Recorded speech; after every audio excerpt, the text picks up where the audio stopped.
Okay. Um, Call to order the meeting of the City Council meeting for Needles, California, Tuesday, June 13th. Will come to order. Roll call. Councilmember Campbell. Here. McCorkle. Here. Jernigan. Here. Pogue. Here. Long Break. Here. Thank you. And Vice Mayor Merritt has requested an excused absence. Public comments pertaining to the executive session items, a 3-minute time limit per person has been established. Seeing there's no public comment, that is closed. Recess the city council meeting and convene a joint city council NPUA Housing Authority HACN meeting. Recess to executive session. Do you want to? Yes, just briefly, item A is conference with legal counsel regarding potential initiation of litigation. This involves a cannabis business, MIH, also known as Vertical, potential lawsuit against them. So we have somebody that's going to declare a conflict on that. I need to recuse myself from that one And the reason is, because I have a potential financial interest. My son works for the company and pays rent. he lives with you. Okay. All right. So we'll probably do that item last in closed session so Okay. that, and then We can the get- council member can okay. step out. Item B is, public employee performance evaluation pursuant to Government Code Section 54957. Title is the city manager. Item C is a real property negotiation.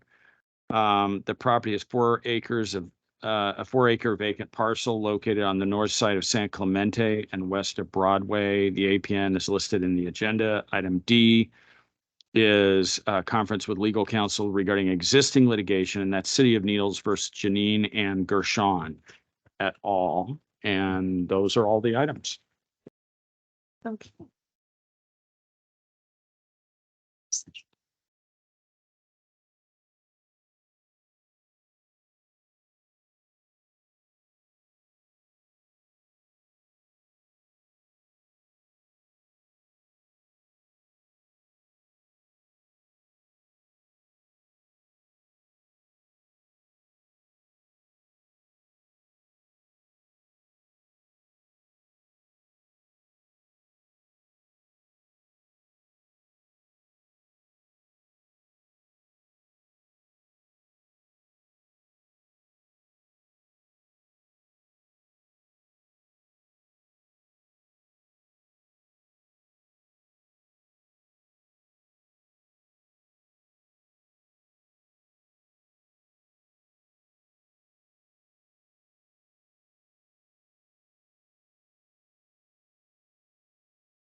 Battery 80%.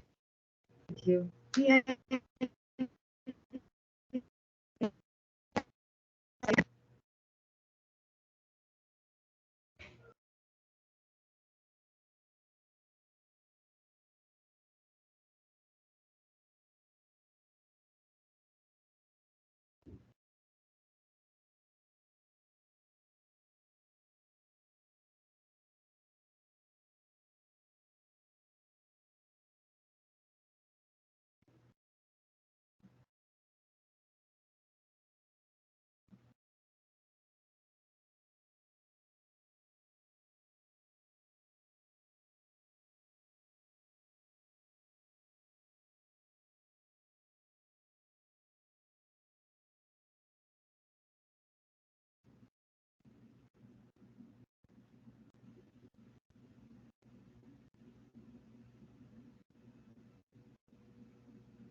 Dylan's. Okay, we ready? Awesome. You ready? Dylan's right here. Talking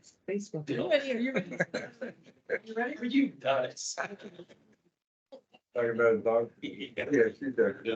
Session report by city attorney.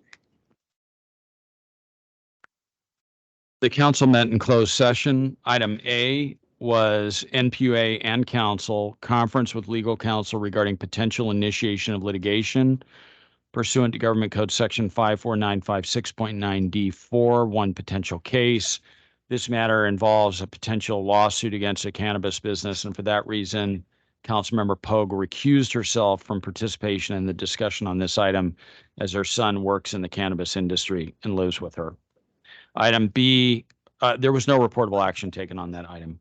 Item B was a council closed session, public employee performance evaluation pursuant to Government Code Section 54957. Title City Manager. There is no reportable action taken. Item C, council closed session, conference with real property negotiator pursuant to Government Code Section 54956.8.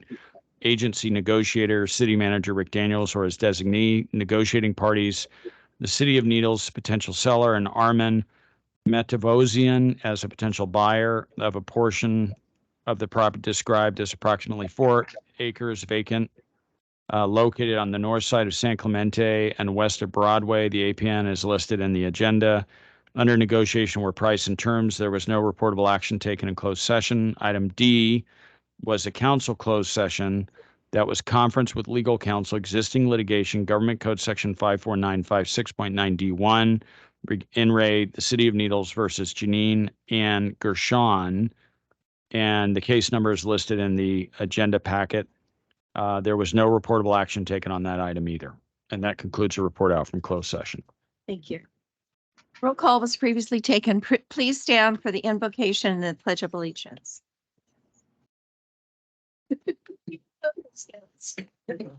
I pledge allegiance to the flag of the United States of America and to the republic for which it stands, one nation, under God, indivisible, with liberty and justice for all. Heavenly Father, we come to you today asking for your guidance, wisdom, and support as we begin this meeting. Help us engage in meaningful discussion, allow us to grow closer as a group, and nurture the bonds of community. We thank you for our city. We thank you for our elected officials, the businesses, the churches, the families, and the individuals that make our city a great place. Thank you. Amen.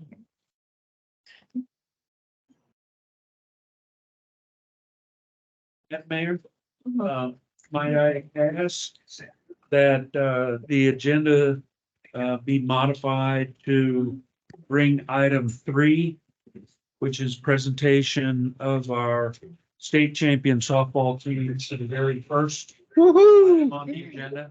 Yes. So when an action to approve the agenda with that modification, Madam Mayor. Yes. I move to approve the agenda Second. as modified. Councilmember Campbell. Yes. McCorkle. Yes. Hoag. Yes. Belt. Yes. Long break. Yes. Thank you. Conflict of interest? Do we have any? I don't want to get this wrong. Not on this part. I will have a conflict of interest on number 16. Okay. 16. 16 is I live real close by there. That is, is that The the, repaving. yeah, okay, there's, They're exempt. Oh, so there's okay. an express exemption for paving Okay. now. And so you're okay. Okay, never mind. Unless it affected you differently than the rest of the community. If you own 4 homes on the street or something like that, then that would be something we'd look at. Okay, thank you. Correspondence? None, Your Honor. All right. Introductions. We have prior council person Tim Terrell, Sean Goodmanson, City Treasurer Virginia Tasker. Oh, and then we have, oh, there he is, Zach Longacre, prior council person, hiding back there. Thank you for coming. City Attorney, Parliamentary Procedures. Yes, according to the rules of procedure adopted by the council, the mayor or presiding officer is responsible for the maintenance of order and decorum at all times. No person should be allowed to speak who has not first been recognized by the chair. All questions and remarks should be addressed to the chair. A council member once recognized should not be interrupted while speaking unless called to order by the presiding officer. No member shall be allowed to speak more than once upon any one subject until every other member choosing to speak thereon shall have been spoken. Public members attending council meetings shall observe the same rules of order and decorum applicable to the council. And just as a reminder, the council has adopted a 3-minute time limit for public comment, and so we can't go over that. And that's it. As a courtesy to those in attendance, we ask that cell phones be turned off or set in their silent mode. Thank you.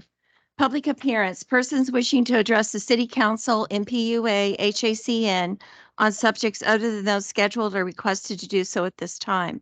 When called by the mayor, please announce your name and address for the record.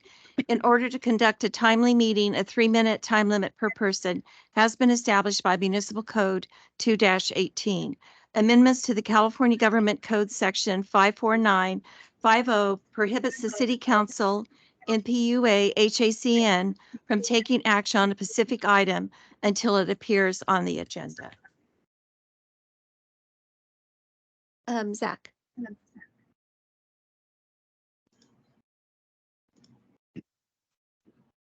Hi, Zach Longacre, 1519 Front Street. Hi, Your Honor, council, staff, how you been? Miss you. I just got a quick thing. Underpass is being worked on. We're gonna open it. With that being said, I'd like some help cleaning up my street. Some mesquite trees line the edge of the road. I guess it's Santa Fe property. They were sticking out a couple feet, so city came, chopped them down, threw the trimmings right in between them. In a month, when all that green is gone, that's just going to become a big trash catcher for me. Now, I ain't saying cut the trees down. I love trees. But if we trim them a couple feet off the ground and actually make them trees, that'd look better. At the dead end, I have a big safety bar, you know, that cars can't ram through. Years ago, former Mayor Pete Jewell and his wife put a cactus garden back there. Only one of the cactuses is left. All of them are dead, falling down. Looks horrible. I'd clean up myself, but I don't have a trash can big enough to put the things in. If you put one down there, I'd gladly clean it up myself. And also, once it's cleaned up and that bar's clear, I'd like to see some reflective things go down it. I'm going to assume traffic's going to be flowing down my street in a couple months again, and I'd like it to be safe and look nice. Thank you. Thanks, Zach. Thank you. Thanks, Zach. Wayne.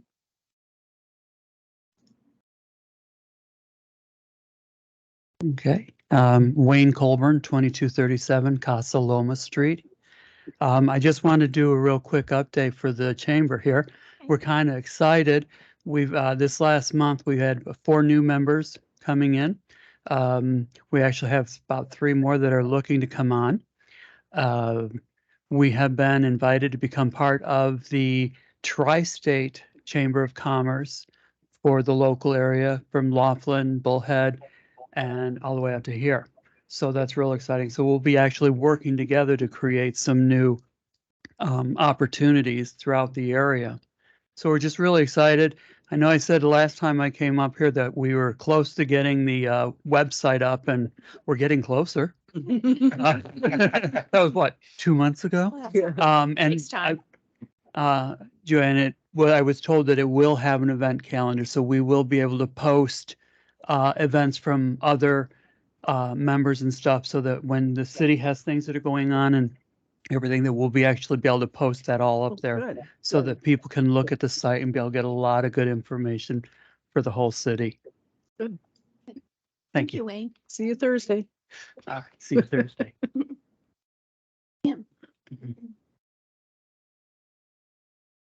Hello, Mayor and members of council. With the train crossing bridge, I've been down there quite a bit because I have fiber that goes under the tracks. I've noticed, by the way, they're doing a great job, and it looks like they're going to reopen that soon. But with the light rain that we had, well, maybe not too light, but the rain we had a little bit on Sunday, when I was out there Monday morning, it was already flooded over the curb. So I don't know if maybe the storm drain needs to be addressed that's underneath there. I looked in it and it was full of mud the other day. So just something that, you know, Minor. keep it open as much as possible once we get it open. Thank you. Thanks. Thank you.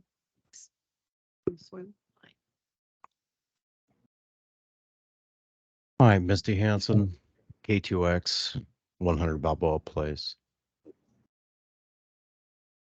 Water is necessary for life. We can't survive the heat. We can't go 2 days without it. Yet the city of Needles chose to take out the water fountains in Jack Smith Park. What kind of people deny water to their citizens? The only thing I can think of is people who are evil, sadistic megalomaniacs. We deny people the use of public bathrooms, and now we're denying people drinking water, and it's 100 degrees outside. Don't be evil. Put the water back.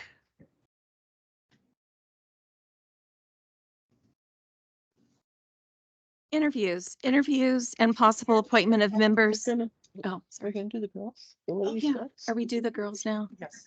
Okay, sorry. Does team want to come up?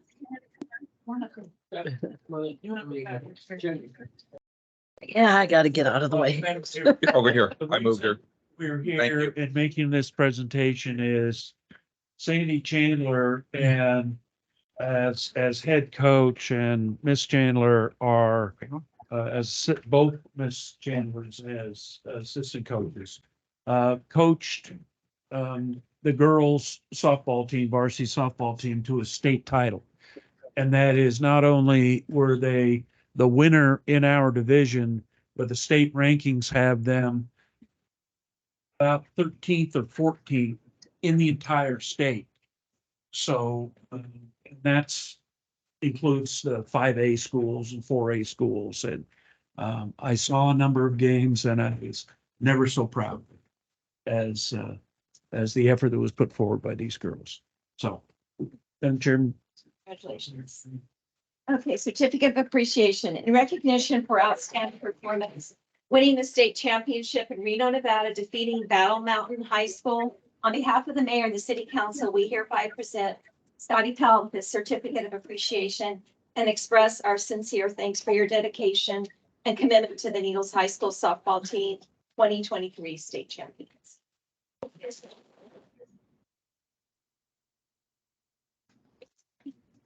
McCraft.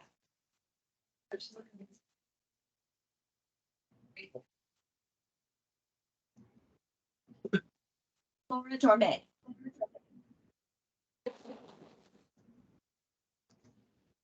Jaden Wade.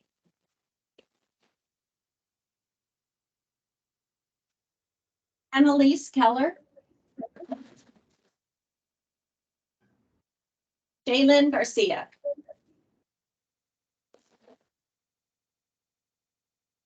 And Liana De Leon. Riley Willis. Shanna Kraft. Michaela Ortiz.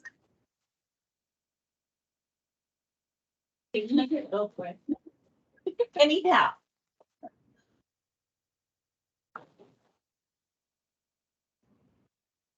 Deegan Jones.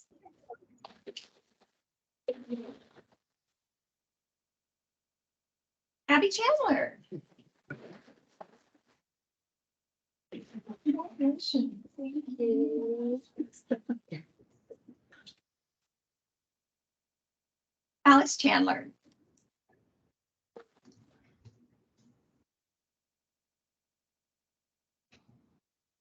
And Sand Jim. But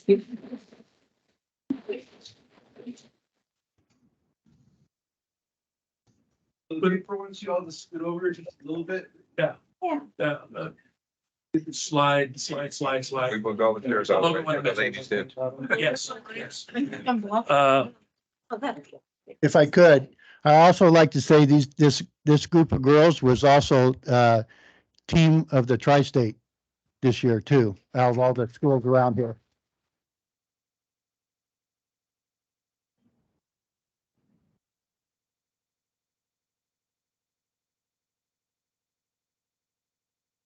What do you say on that, Len?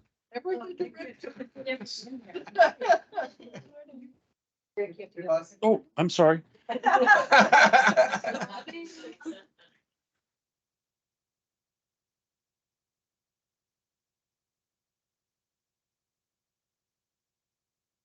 Good. Oh, we going again? One more. Thank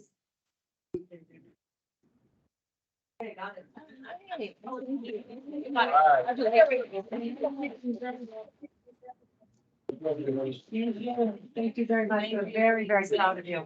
Very proud of you. Thank you.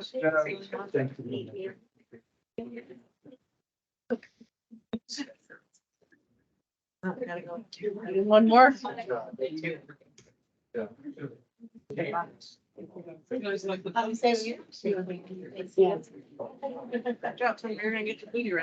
You got it. Yeah. Yeah, her tail's on this side. All I worry about is her tail.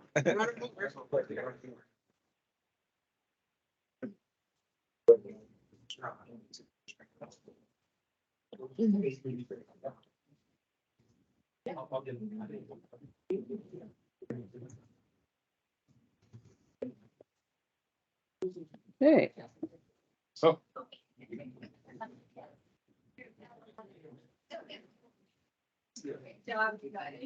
you. Thank you, guys.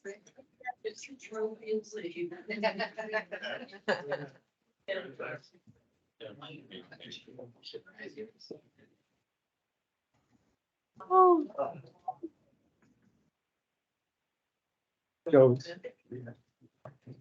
We just want to make sure. Yes.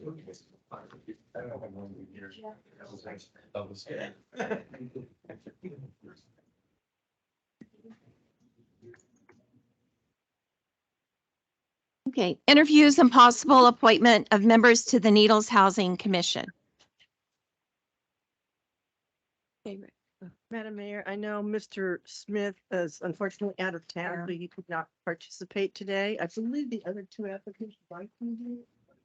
Chris is here. Chris is here Chris? Yeah. And Jan Tucker? and she's here too. Okay. Yeah. Forward, please. Yeah. Madam Mayor, members of the council, we have 3 vacancies on the Housing Commission. They will be assigned the responsibility to look through housing programs, work with staff to organize grants for new housing construction. Their mission will be to increase the amount of housing and therefore increase the population, which increases the likelihood of expanded retail operations. So we put an ad in the paper, and these 2 people who are kind enough to come tonight are available for questions. And then Mr. Smith also applied, but like was said earlier, he's out of town. So yeah, turn over to council. Chris, you want to tell a little bit about yourself? Mayor, council. My name is Christian Maurer.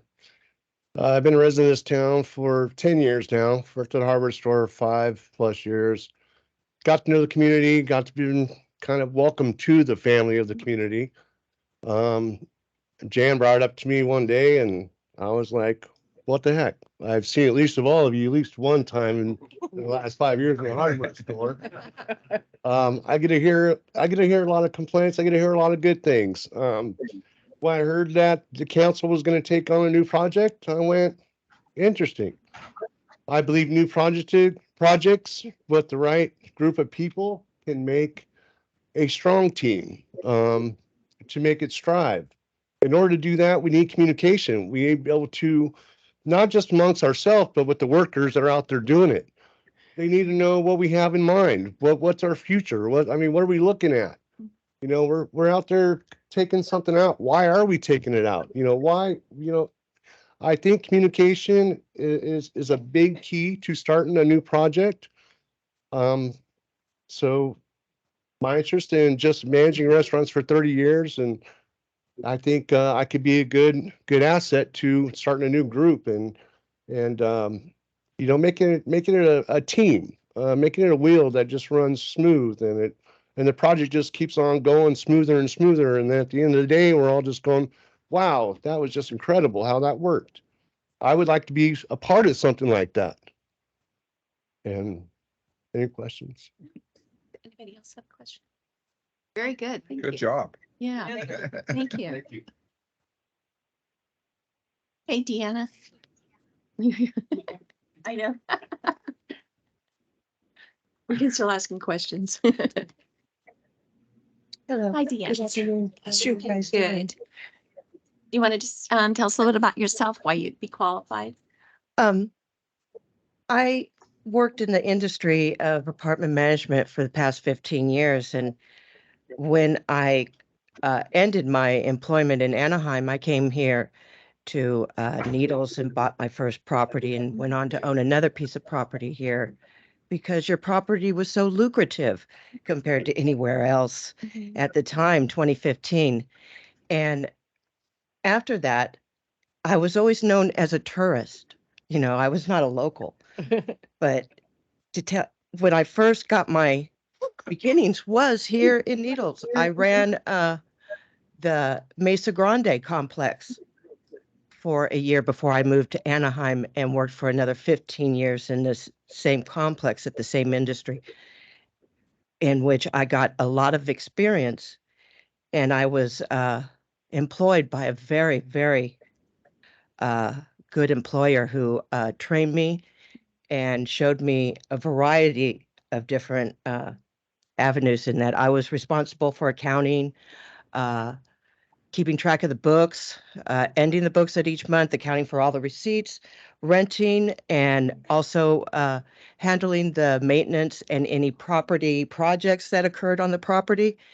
And in the 15 years, I practically touched a little bit of everything, including insurance, which is a whole new thing to begin with if you ever dealt with insurance people. I guess you have. And since I got my start here in Needles, and I'm very fond of Needles, I am a big fan of Needles. I'd like to bring back and give back to Needles some of the things that I learned. And I'm very good at it.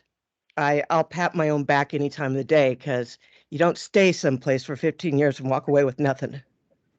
And I just hope to be able to give back to the town I got my start in. Thank you very much. Thank you. Thank you. All right. You.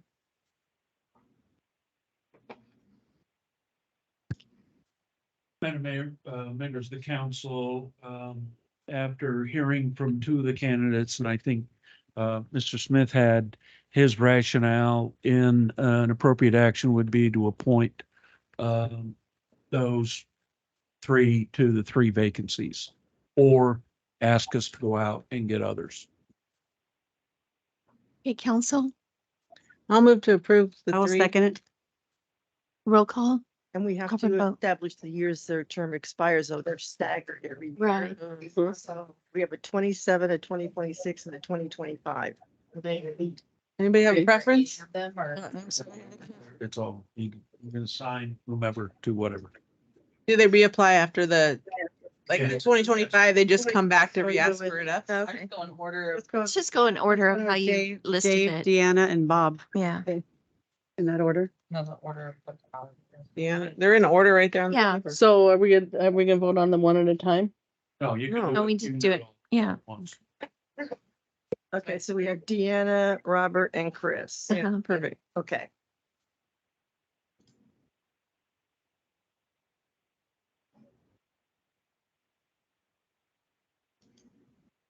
Okay, good. Motion? Is it a motion? Yeah, I already motioned. Yeah, they motioned. I second Now we it. have to vote, We just to vote. Call for the vote. Councilmember Campbell, Yes. McCorkle. Yes. Hoag. Yes. Belt. Yes. Longbreak. Yes. Madam Mayor, Uh-huh. may I ask the people that are at home listening in to mute themselves because there's background noise that's too filtering loud. into the chambers. Mhm. So everybody at home, please mute yourself, except for Mr. Berger. You're next. He's the one making all the noise. Okay, present. Oh, in PUA, presentation to accept and file the in PUA audit report for fiscal year ending June 30th, 2022, completed by Berger and Comer PC. Madam Mayor, members of the council, this is our annual audit of the Needles Public Utility Authority expenses. Mr. Berger is joining us from afar. And I think he'll present that a good report on the audit. So, Mr. Berger, the show is yours. Can everybody hear me? Yes. Yes. Okay, great. I think I'm sharing the screen that has the presentation on it. Yes. Yeah, I can't see it from my side, but you know, it's a pretty short presentation. We don't go into all the details of the numbers, but I was just thinking, you might wonder, why is a firm that's like 7,000 miles away doing this audit? And I want to say that I actually have a long history with City of Needles. My my aunt and uncle, Don Johnson and Sherry, have lived there for decades. My brother lives there, and we were actually, I think, the first, my brother was the first firm to audit the NPUA when it was formed. And I worked on that audit. So we're going back about 25 years. And then I was doing the field work on the City of Needles audit for many, many years until my brother decided to stop doing audits. And then the RFP came out for NPUA, and you know, I've basically been doing auditing in Needles for 25 years. So my firm does a lot of auditing, probably somewhere in the neighborhood of 80 audits every year. And also my mom and dad are in Las Vegas, so when I come out to do the work for NPUA, I get to see my mom and dad. So anyway, we have a short presentation, just 11 pages in this PDF document, and just to cover the essential items that I have to communicate to what we call those charged with governance, which is the NPUA board and the city council. So on the 11 pages, we talk about what work did we do. It was a financial and compliance audit in accordance with government auditing standards, which you might hear being referred to as the Yellow Book, just because the government auditing standards comes in a publication that has a yellow cover on it. But you know, it's a specific set of standards that have to be followed by auditors in doing audits. What we'll do is we'll go over the results of the audit and any significant changes that we noticed and significant adjustments. So here's the important thing really, is that we have what we call an unmodified opinion. That is, you can call it a clean opinion. It means we didn't have any exceptions, qualifications, scope limitations, disclaimers, etc. We did the audit in accordance with government auditing standards, and our opinion says that the financial statements are fairly presented in all material respects. We did want to point out that you know, we have to be independent in order to do an audit, and there are certain things that auditors might do that could impair the independence. One of the things that you know the profession is trying to go to is to have the client prepare the financial statements, footnotes, schedules, MD&A. We do, you know, people at the NPUA actually did prepare the MD&A, and then the preparation of the financial statements and footnotes is kind of a collaborative effort. We give the footnotes from the previous year to the staff, and you know, they fill in what they can fill in, and it's pretty complete. And the footnotes do belong to the NPUA, and we're just giving an opinion on them. So our role really on the footnotes is to make sure that there's nothing in the footnotes that is inconsistent with what we found or what the financial statements say. So, and we wanted to point out that we did help with this preparation of financials and footnotes, but it is certainly someone at NPUA took responsibility for making sure that they're pretty complete and accurate. In a government auditing standards engagement, we have to issue a report on internal controls and compliance. It's not really a full audit of the internal control system, but it's only as it relates to the financial statements. We did not find any material weaknesses or significant deficiencies, and we did not find any non-compliance that we would consider material to the financial statements. So it's a good, clean result. These are the areas that we focused on as being the most important for the audit. On the asset side, cash and receivables. And then the big number, of course, is capital assets. You might call it fixed assets or property and equipment. We did not have significant adjustments in that area. For the liabilities, we look at accounts payable, accrued expenses, and we do have both purchase obligation and bonds payable on the financial statements, and they're significant. We did not have significant adjustments with respect to those areas. For expenses, of course, electric power purchased is very important, and interest on the obligations is important. Again, no significant adjustments in the significant audit areas, which means that, the people that are doing the accounting for NPUA are doing a pretty good job. Now, we do have an adjustment. It's going to happen every year. Probably nothing that we can do about it is, with CalPERS, there's pension liability and there's something called OPEB, which is other post-employment benefits.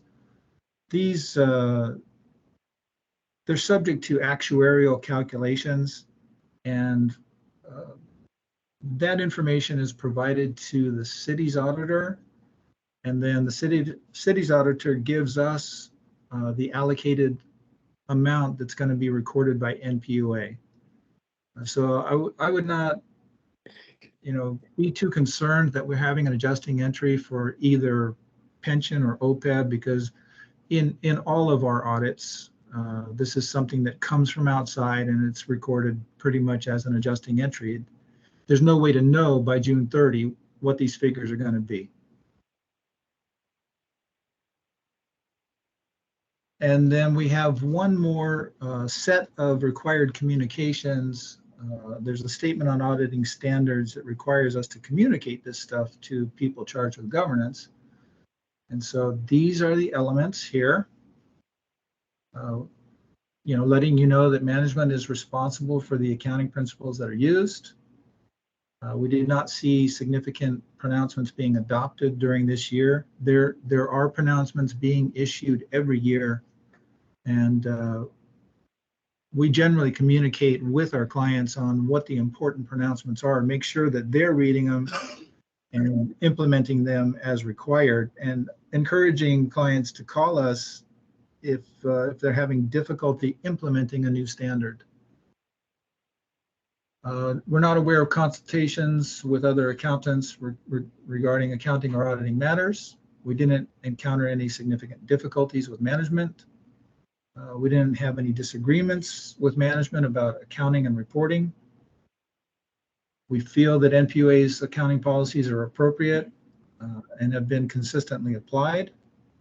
We did not see any significant or unusual transactions in areas where accounting is controversial or emerging areas for which there's no guidance.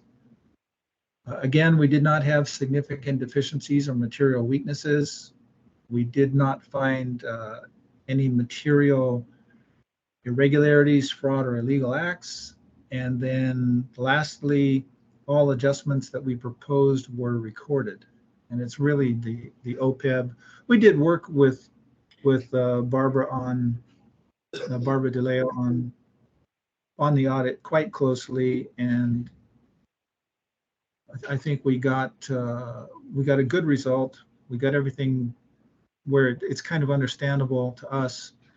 I do want to point out that as a licensed CPA firm, we have to go through peer review every 3 years. And that means that we hire another CPA firm and they look at our work. They will select certain engagements and they'll look at everything we did and let us know if they think we did everything we were supposed to do. I can tell you that we just went through a peer review, and in fact, they selected NPUA, the 2022 audit. The report, I'm not allowed to circulate the report until the National Peer Review Committee signs off on it. But I have the draft of the report, and it's a good, clean report. I can tell you that. So I've had another CPA firm look at our work on this particular engagement, and they said we did everything we had to do. And you know, that we used to dive into the numbers a little bit. We haven't been doing that for a couple of years now. I think it was like a request to just do the high level and what's the important, what are the important points and what was the result of the audit. So that's what I've done here. I don't know if any of you have done any digging into the financial statements or footnotes, or if you have any questions, but I can do my best to answer those.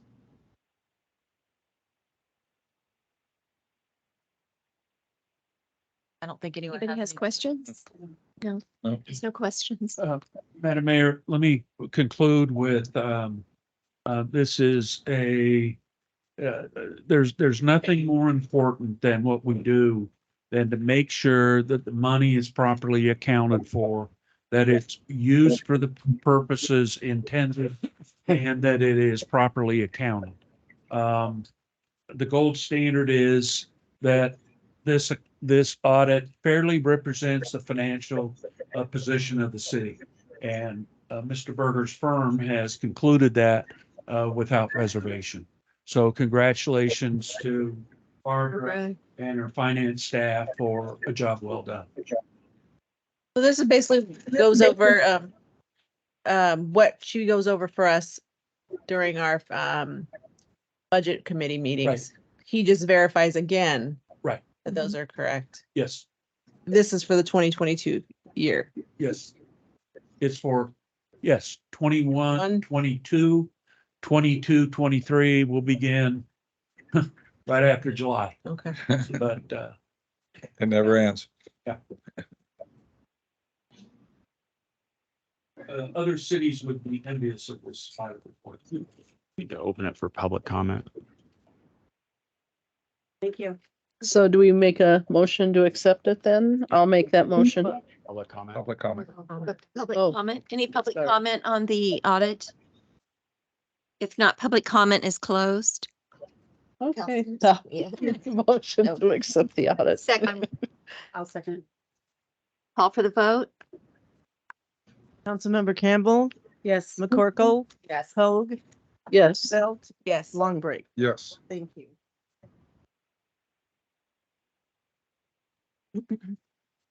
Presentation to the council for the city of Needles receiving the 2023 Comprehensive Plan Award of Excellence from the American Planning Association, California Chapter, Inland Empire Section for the General Plan and Transportation Update.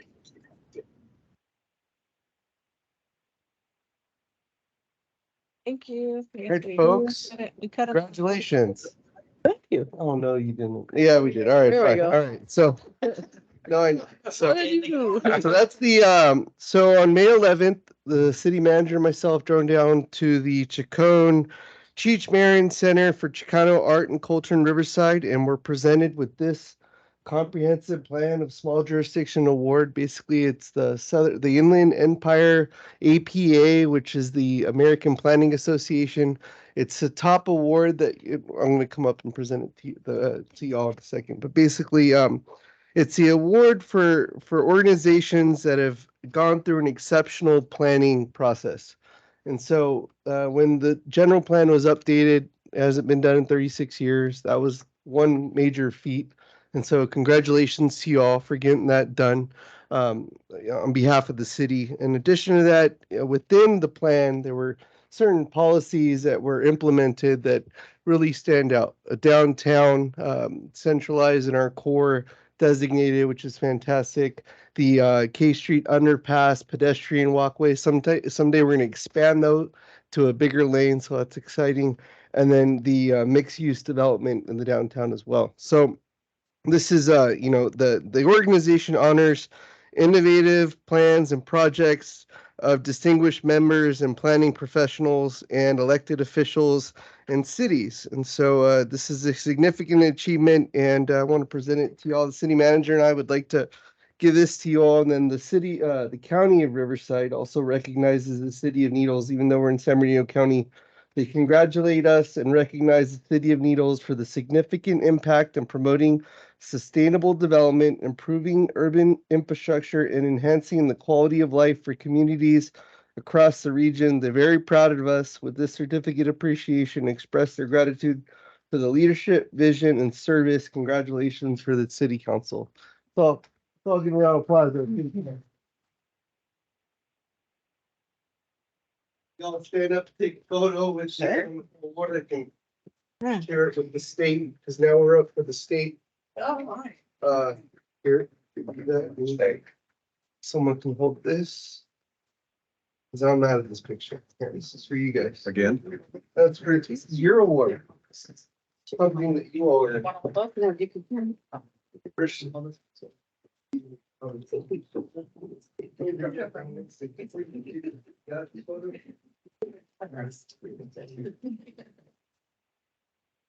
Thank you. Knocking over the Don't knock it down. Don't drop Let me get that water bottle. Oh, sorry, my bad. Congratulations.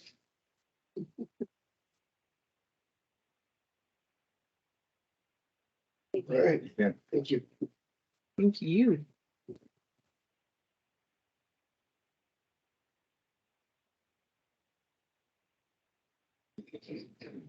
Physical chairs.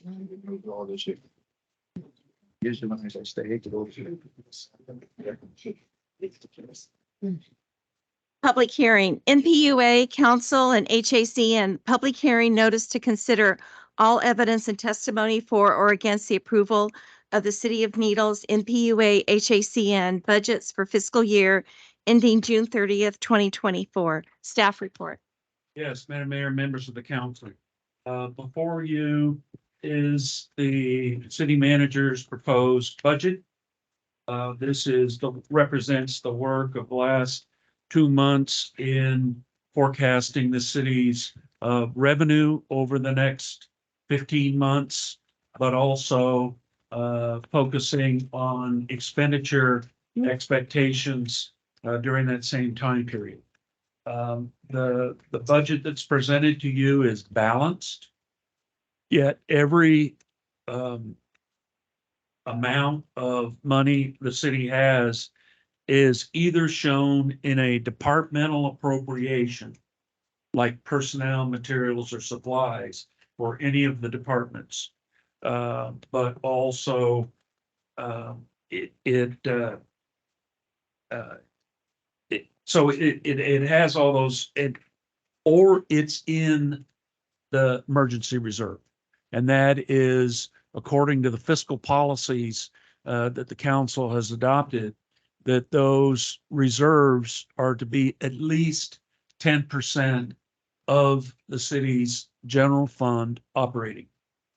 So at $11 million, there's 1.1 that is set aside in the event of emergencies. And that is, I'll give you an example. We had the D Street bridge, the water transmission line, from the wells to the reservoirs went out 2 years ago. And it cost $700,000 to repair that.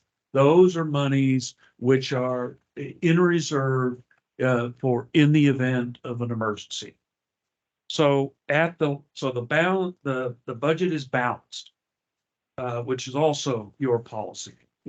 But there were, at your last meeting, we identified a few items which we had on the options list.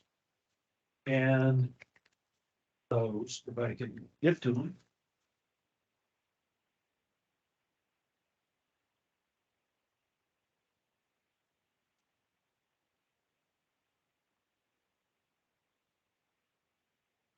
Were additional people, additional Yeah. vehicles. Like right now, those are not included in the budget. One of which was the council's concern about restrooms for the animal shelter. I think we're able to get that built through the Duke Watkins park remodel grant, which included restrooms. I don't think can't put animal control, another half-time person, a parks lease to pickup trucks, replace a garage door in the rec center, dance studio, marketing, and I'll get to that in a minute, and additional law enforcement, and I'll get that to in a minute. So what we're doing is on the animal control officer, I'm not convinced the need has been demonstrated yet, but we could look at that at mid-year if we need to do that. The lease on the pickups, I'm not convinced that that's necessary at this time.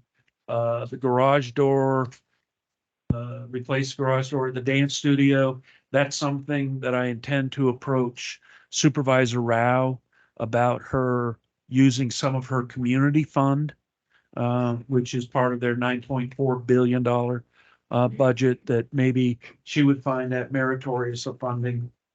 And then, so those aren't included, but the council had two specific concerns they wanted me to address. And last year, or this current fiscal year, the city's going to spend 3.45 million on law enforcement. The projected for just carryover for next year is 3.619 million. For an increase of $168,853. That's no additional officer, but it is just the top increases that they experienced. In your packet, you have a chart, and that is to show you how much is spent in law enforcement versus the general fund. In 2019, law enforcement was 49% of the city's fund, general fund expenditures. This year, the current fiscal year, it's grown to 53% of the city's general fund. Now, general funds are property taxes over which you have the greatest discretion. You can assign those to roads, you can assign them to police, you can assign them to increased recreation programs and all. The projected for next year of 3.75 million without adding an additional officer holds that at 53%. Now, when you look at, and there's a chart in your packet, looks something like this. And that is, it shows again, restates the 619 million for this year's costs. And then it shows again the 3.97 million for next year's cost. If you add an additional deputy, the sheriff's office, Colorado River Station, has requested an additional deputy. The cost for that difference is that additional deputy will cost $353,721. As I said earlier, all of the budget all of the funds projected to be available are in the budget. So if you wish to add an additional deputy, that would have to come out of reserves, emergency reserves, or it would have to be trimmed out of other departments, whether it be recreation, council, whatever. So it is a significant cost. So I looked at also the crime stats for the most recent year, and in my professional opinion, I don't see the crime stats that warrant an additional officer at this time. So the last thing which I handed out to you tonight was that if you add an additional officer, it will make law enforcement 58% of the entire city's general fund. Now, if you believe, and I believe the captain in the sheriff's station does, that there needs to be an additional officer. As you know, we've been applying for grants from the Bureau of Cannabis Control, and we asked for 1.3 million over 3 years. And that would have added a school resources officer. We also have applied for a grant for additional law enforcement in another grant program that the county is working with us on. So the first question to the council when you start deliberating is, do you want to add an additional officer at the cost of $353,721. Okay. So the next issue that the council asked me to look at was marketing. The council expressed a strong interest in improved marketing of the city for economic development purposes. Basically, you market to create an increase in wealth within the community. You want to improve the prosperity. You want to create more jobs. You want to create more retail goods and services in the community. That's the purpose of marketing. So Patrick and I looked at the existing marketing plan of the city, and it's attached in your packet. And we looked at what we're doing and what we need to do. So the clusters of industries you're after in the adopted plan is you want additional retail. You want additional goods and services. You want and it's for expansion. And when I say additional, I mean new and or expansion of existing businesses. To that degree, we've been working with Michael Bracken over the last few years, and many of you went on his retail recruitment a visit to the International Conference Shopping Centers. The second area of cluster of industries you're looking for is to stimulate home building, because we're following a simple economic model that would create the environment for businesses to locate here and expand. Second of all, that means that private investment will create jobs, which means people, they need housing, and the rule of thumb is retail follows that house. So one of the things, as we've grown 600 jobs over the last few years, is we didn't have 600 vacant available habitable homes. So therefore, we need additional housing because 450 of those 600 had no choice but to locate across the river. And if we had those people living here and we had the housing, then that would mean about 1,500 additional people that are here during the day, but they wouldn't go home at night across the river. So when retail outlets such as a grocery store looks about, is their investment going to be productive? They look at what are the numbers, how many people are here. And we've done everything to make that number as high as possible, including we're counting the vacant spots in the RV parks. We're also saying that although there's only 5,200 of us here and 13,000 within 10 miles in the market area, there's 8 million cars a year that go down that freeway. And that they stop, and our goal is to get those off the freeway and to stop and shop or dine or spend the night here. And I think all we have to do is look at the Hampton Inn about how that works. The third area of the industry or of economic development clusters is manufacturing and industry.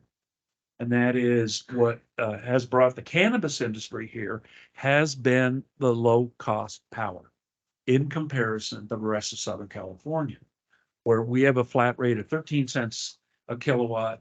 The equivalent is 35 to 50 cents in the greater LA Southland area. So we believe that there are industries out there that would enjoy the benefit of that low cost power. And I'll give you an example, plastic injection molding. But there are other manufacturing processes. Maybe it's data centers, which are big energy users as well. But we need to spend some time on beefing up that effort. The fourth area of industry clusters that we're looking for is hospitality and tourism. And that is people to come visit the city, people to come stay in our hotels, stay in the RV parks. Maybe they get a flat tire and they need to stop at Big O but whatever. And I don't wish any ill will on any of our travelers. But what the city has done is it has committed $24,000 to the new visitor center to get it up and running. So you're doing already about 40 to 50,000 on retail. You're doing 24,000 on tourism. The areas that need help are primarily manufacturing and housing.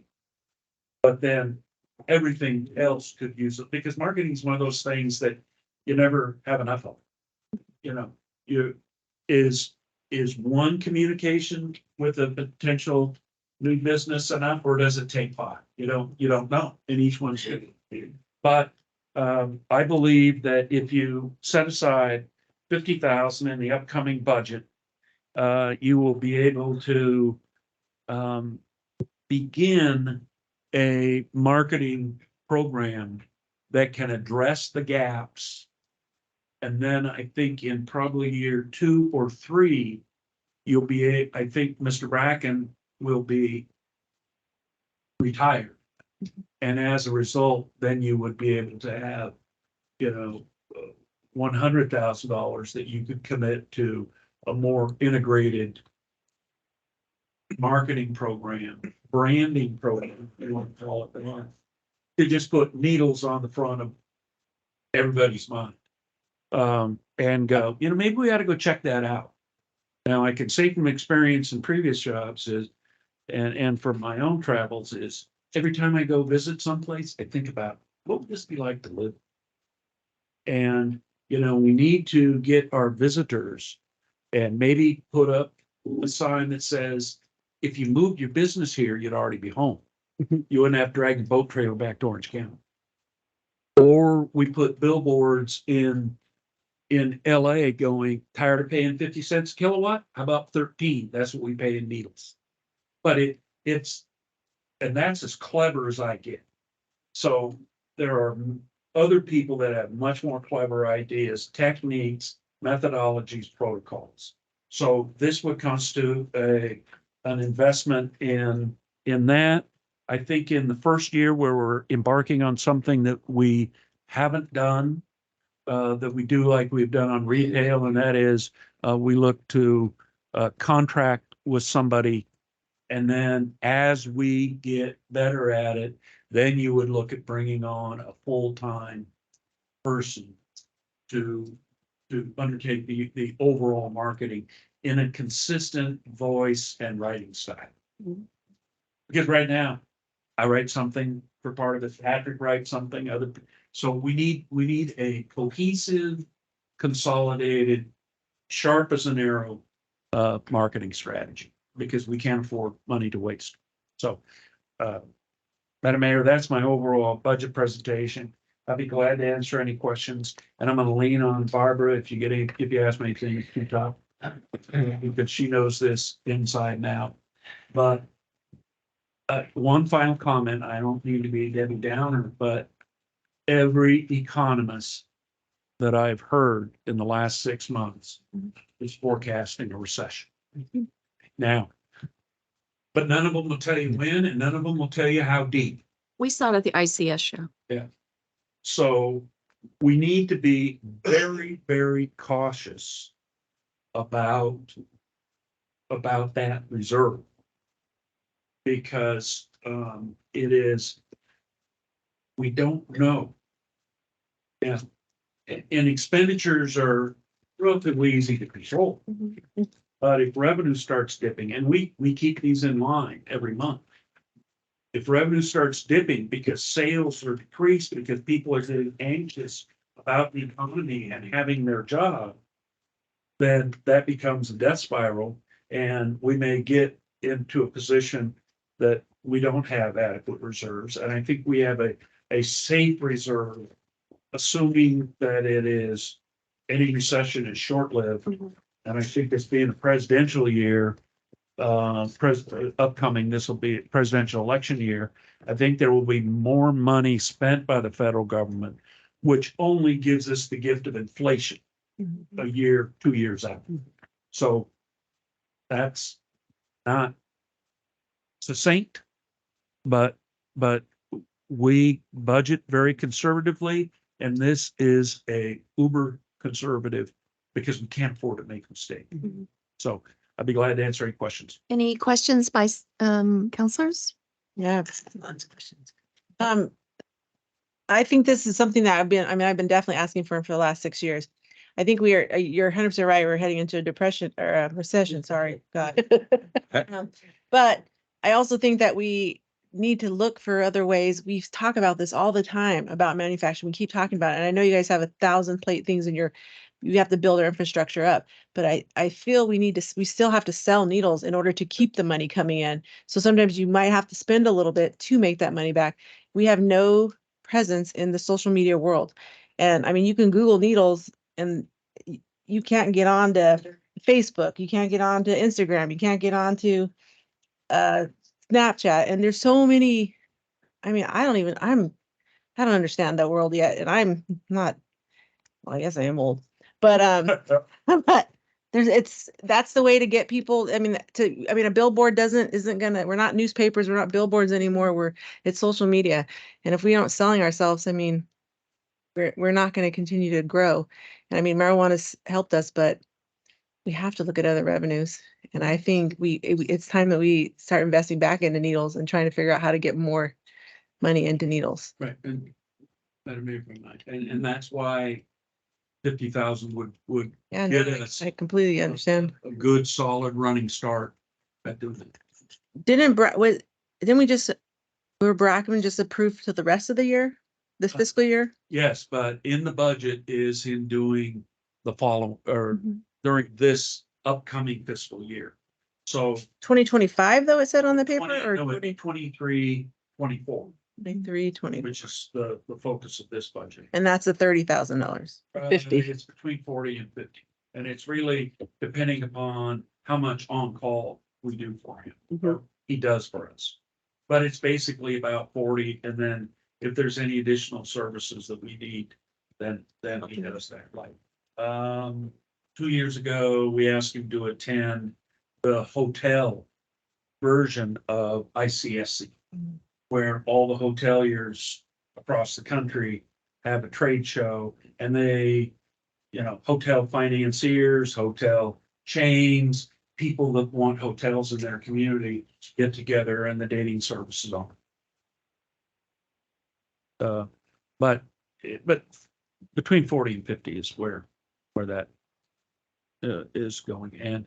But Michael, as you know, there's issues in his family that in all likelihood, no later than 2 years, Michael will be scaling back his business to just those communities very close to where he resides. And at that point, we could look at an expansion or a consolidation of these two pots and fund a internal position.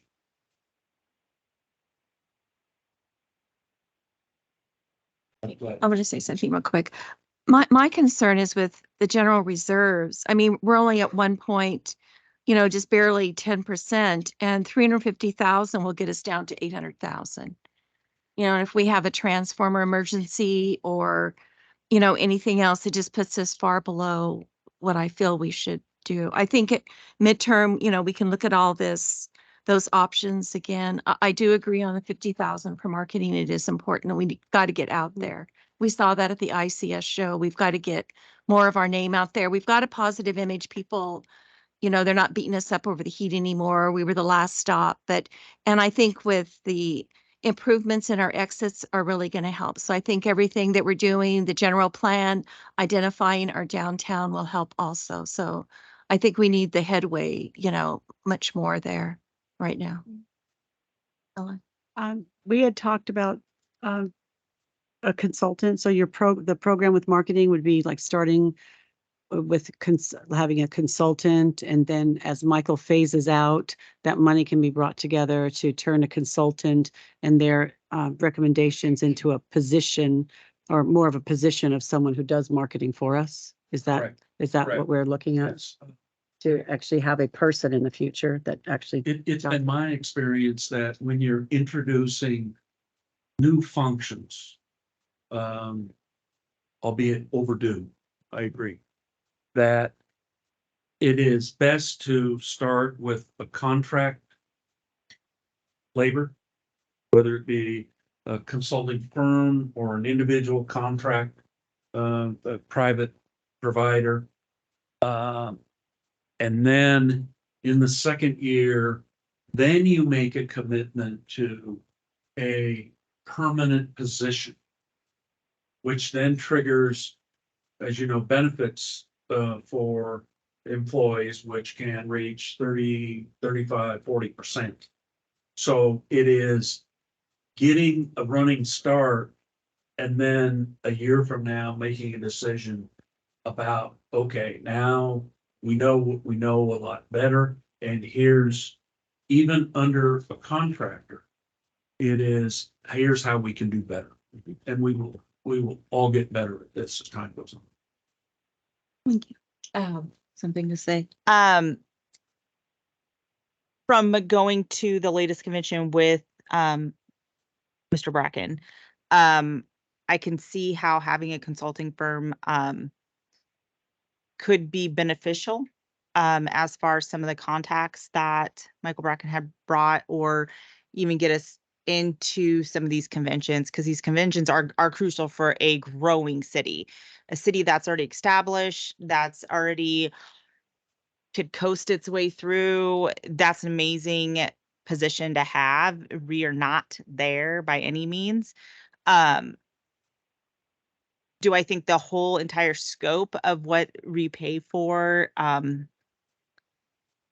works to our benefit? Maybe not, just because we are a very unique town far away from California. So I think if we're going to say yes and add to that type of budget, that we are keeping in mind of maybe hiring someone in the future that takes over all the marketing, but can overlap with a consulting firm, so that they can see what the consulting firm does and brings to the table. Because even with me doing, different various marketings with all different types of businesses from here to New York, and working with some of these big, large retailers like Walmart and stuff, there are still things that I did not realize as far as how a city brings in businesses. So it was a little bit of a wake up call. I mean, it was good to know at this last one by talking to several of them, like, you know, the Dollar General and Del Taco and all of those. Any marketing person you bring on now that's not familiar in city marketing, they're going to have to overlap with that consultant. So if there's a way, when I know Michael Bracken might be retiring soon because of family stuff, to have them more on a part-time basis, not as, and then have a marketing person to work with them.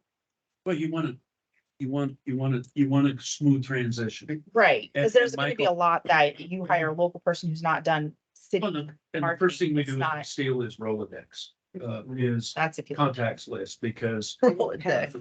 But. You're aging Michael yourself. has been very free and he's very talented, but he's reaching the point in his life that, and, in special circumstances that, and you're right, there should be some overlap. So the last half of the year, we ought to take a look at it again at mid-year about, or next year, about when is the time to bring on a person that we feel comfortable, that we know how it operates, we know what needs to be done, and then we make the transition. Mhm. And as he fades out, then We need our her for person. ICSC. comes Yeah, because I think a lot of people go into it thinking, oh, it's easy. I know what I'm doing. I know how to do it. I see so and so do it, you know, but there's so much that goes into it. So many numbers, so many spreadsheets.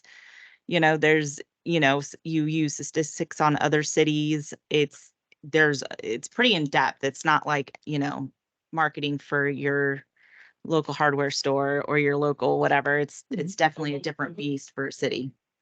But anyway, yeah. We had one gentleman come to our table at ICSC and ask how we got on this floor. How did our city get this position on this floor? We did not throw Michael under the bus and say, Michael did it for us. We said, well, we're here. This is where we are. But Michael got it. Premier spot. Right, we did, because that's what Michael Bracken does for us. He brings us in and puts us in the game where we could not get in the game. We don't have enough poker chips. Thanks. Is that his $40,000 is for ICSC? Or is there other things that he does? No, he does the fact sheets. He does the research that puts together the flyers, which has all the demographics. He does, probably though, about a third of it is ICSC. Probably a third are collateral materials, leave behinds, that he's developed. And then about a third of his time is spent on assistance for an individual considering locating. For example, once we got to a certain point with the owner of the Hampton Inn, we brought Michael in to provide his finance people with all the minutia that they needed to make the determination that traffic counts and per capita income and how much, what the median household income is within 10, 15, and 100 miles. How many hotels are in that period? Michael knows that intuitively and was able to provide. So it's about a third ISC, about a third on collateral material, and about a third of business specific assistance. Because you've got to convince, for example, Michael organized the study we did for the grocery store about what are the economics of a grocery store, and you know, what is an acceptable margin, and what do those companies look for in order to make a financial analysis about whether they're going to build a grocery store here. So he has that kind of industry experience from 40 years of doing this. So yeah, it's about third.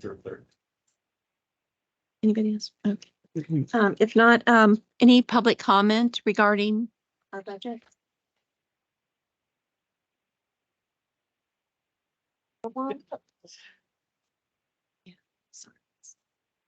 Sorry, Zach, I got your seat.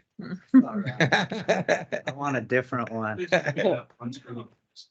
No, Zach Longacre, 1519 Front Street. I'm all for the marketing aspect. I love that. I'm actually going to speak on both of them real quick. What's your main points for advertising? Route 66, low power. No one ever touches the river. That is our biggest asset and attraction to this city. For tourism, yeah. So we're going to be marketing. We should probably be leaning towards that. Bullhead just took a 2-beach park and extended it 1/4 of a mile. It's the most dangerous section of the river other than in the Grand Canyon right now. But all for tourism, correct? Second of all, on the sheriff's side, when's the last time we've actually added an extra officer? Was that the officer I added? And Vice Mayor Merritt backed that and we voted yes on it? Is that the last time? Mm-hmm. So the crime statistics would be down because we added a second officer. Keep in mind, as the town grows and the weekends grow, officers are needed. I have video from last holiday weekend of 5 trucks on front for speech. So driving their four-wheel drives down that embankment, unloading their stuff, driving it back up the hill.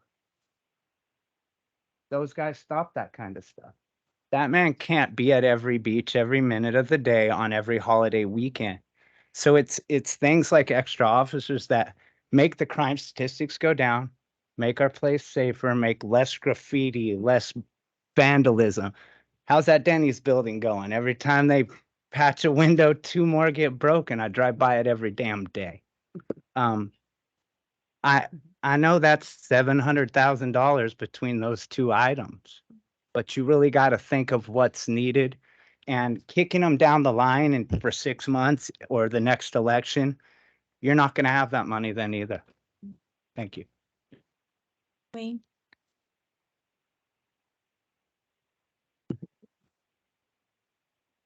Okay, Wayne Colburn, 2237 Casa Loma Street. I just wanted to comment in regards to the marketing. That's one of those areas that, as the chamber, we really want to be able to work directly with the city on, because one of the things that makes the city very strong is having a good, strong chamber of commerce. And the more we're working together to build up our tourism, to build up our businesses that are coming in, knowing that they can have a place to get any extra assistance that they may need to make their business successful, that generally comes from the Chamber of Commerce. And so as we want to make this happen, we want to also try to encourage all of the businesses that either aren't a part of the chamber or who have stepped away from the chamber. We want to make sure that we're bringing them back into the chamber so that people see as they come in and consider Needles as a place to set up their business, that they know they have a very strong chamber that is there to help them grow and become a stronger company within the community. Thank you. Okay. Any more comments? We'll close. Oh, sorry. Public. Close public hearing. He wants to play with Tundra. Council Resolution number 2023-38, adopting the proposed budget for the fiscal year 23-24. Do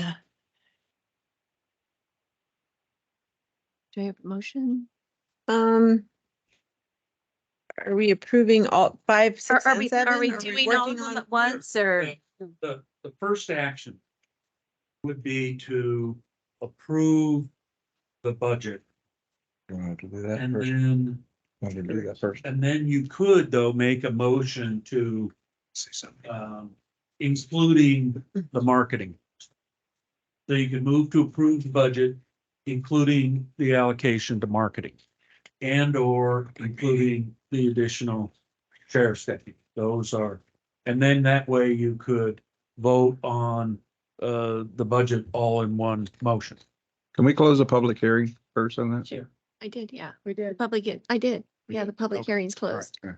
And well, but we have on council 7 is the marketing That's there for action, the marketing and strategy proposed budget. Right, so I think that 7 becomes moot if you Okay. vote to add the marketing, you adopt the budget. Okay. Well, let me backtrack. And I Let's would, take yeah. it sequentially. An action to approve the budget, and then you can take actions on whether you want to add these other 2 items or not. But does that, can we add we're approving Bracken for that 40,000 automatically then? That's for Bracken, correct? Yeah. So then 40,000, this will automatically become just extra money for the same kind of thing? Or, I mean, how is it? No, it would be targeted for additional marketing, and we would look to. There's no black and white on this yet. We would look to somebody who could cover these set All the paths actions. that we outlined about additional conferences, direct mail. There's nothing this money's going to officially at this point. No, you're right. Okay, so we're not saying Bracken, we want you to Right. go to another ICSC for us. Not go, I can tell you that, it will not go to expand Mr. Bracken's contract. Okay. Because this is getting into areas that are outside of his core competency. And he's a very talented individual, but this is. Just to budget the money. Just to budget the money. Yes, yeah, and the council will have to approve whatever actual expenditures that money goes to. So we'll come back with a work program specifically for you to look at. Okay, so you keep talking 40 and then this one is 50. So it's 40, what's in the budget plus No, 50? yeah, no, there's 40,000 in the budget.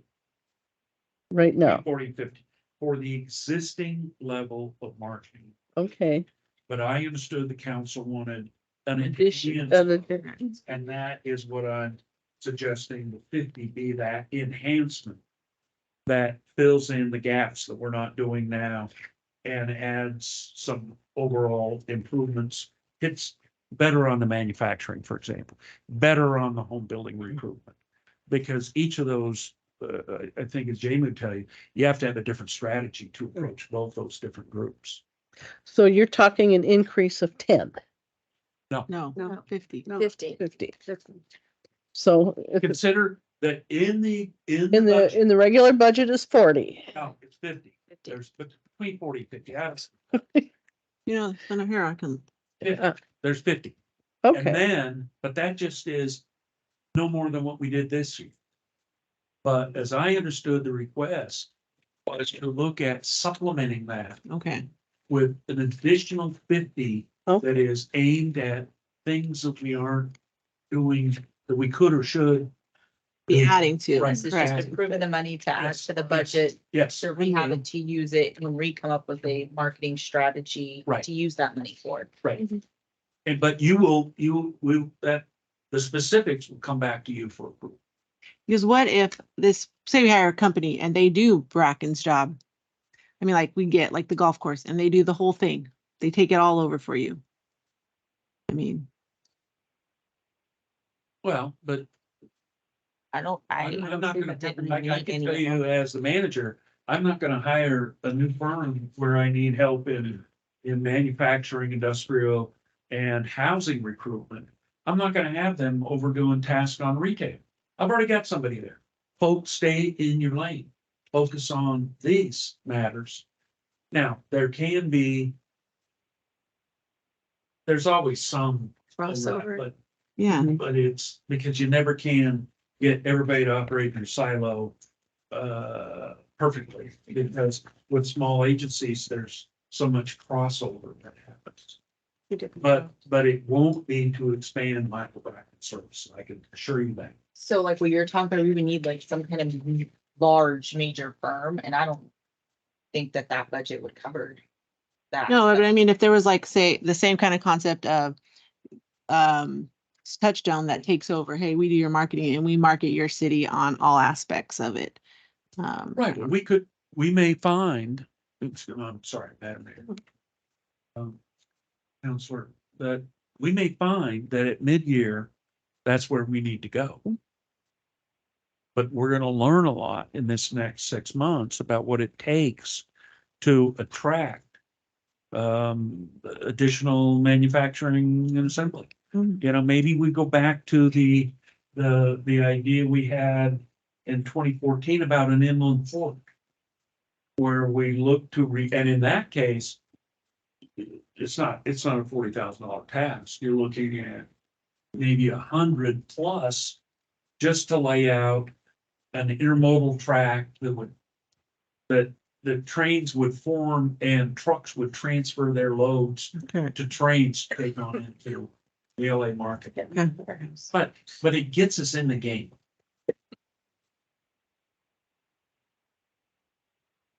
Okay, I'm going to approve the budget and a $50,000 additional, what do we call it? Marketing position or consultant. I'll second. Call for the vote. Councilmember Campbell. Yes. McCorkle, Yes. Hoag. Yes. Belt. Yes. Longbridge. Yes. Thank you. NPUA Resolution number 06-13-2023 NPUA adopting the proposed budget for fiscal year 2023-2024. Yeah, same motion would be Okay. appropriate, because you have to adopt the general fund, the NPUA and the housing authority. Okay. And call for the motion. I'll move to approve. Which one are we doing? The NPUA. It's right underneath it. Did the city now The NPUA Now we're doing budget. NPUA budget on the page. at the very bottom. Right after 7. After 7, what? No, it's it's at the very bottom of that page. Of the marketing Public hearing. strategy proposed budget. Oh, you did the council act. Yeah. The other ones. The same So number that was the 5. general fund. The next is the NPUA. Little resolution looks like this. I'll move to approve the MPUA budget. Second, I'll second. call for the vote. Councilmember Campbell. Yes. McCorkle. Yes. Jernigan. Yes. Hoag. Yes. Belt. Yes. Longbridge. Yes. Thank you. Madam Mayor, now, Mhm. next up would be the Housing Housing Authority. Authority of the City of Needle. We did it that way. I wonder. Okay, HACN Resolution number 2023-4 HACN adopting the proposed budget for fiscal year 2023. 2023-2024. That's the housing. Call for the authority. motion.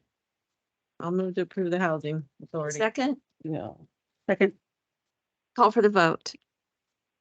Councilmember Campbell. Yes. McCorkle. Yes. Jernigan. Yes. Hoag. Yes. Belt. Yes. Longbridge. Yes. Thank you.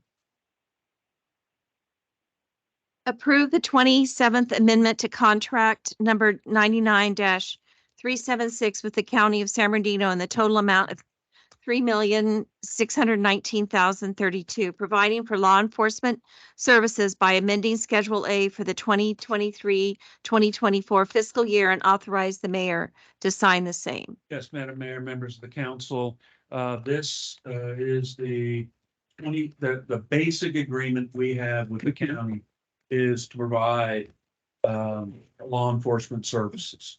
And then every year there's an amendment to that contract with the specific Schedule A, which itemizes the cost. So this action would adopt the base level of services or a rollover from the previous year of 3.619. So Is the number, I can ask a question. The number on the paper you gave us, though, is we're at 3.7. well, and here's the difference is there are city costs because we pay fuel and we pay maintenance, which are not included within This budget. the contract with the Contract. county. Okay. And we have recently, our mechanic has been certified and can now, do the maintenance work on, sheriff's vehicles, which they hadn't been in the past. So the 150,000 is city. Really, you gotta look at his vehicles. But it's fuel. Budget is Budget waivers. Okay. Anybody I'll else? move to approve. Okay. Second, A, Second. or I don't know what that one is. call for the vote. Are we approving? Are we approving Approving a 3.6? the 3.6? I know, this is weird how it's not the same, I mean, number. Okay. Yeah, the 3.6. Yeah. Okay, call for the vote. Councilmember Campbell. Yes. McCorkle. Yes. Hoag. Yes. Belt. Yes. Longbridge. Yes. Thank you. Okay. Madam Mayor, Mhm. your action on the budget makes this agenda item moot because you've included it.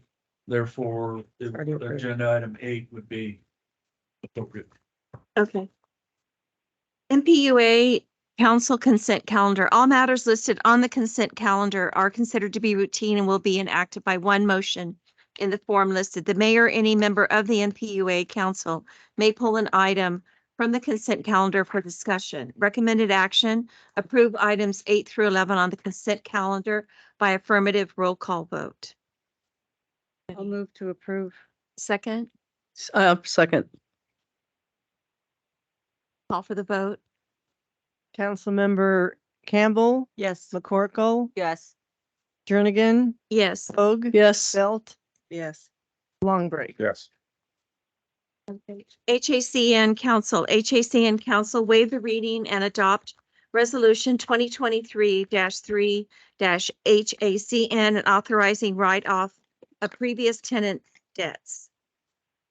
And provide direction regarding preparing a policy and procedures for write-offs of the policy. Madam Mayor, members of council, the housing manager, the interim housing manager has identified about $9,000, which she believes is uncollectible, people who have left.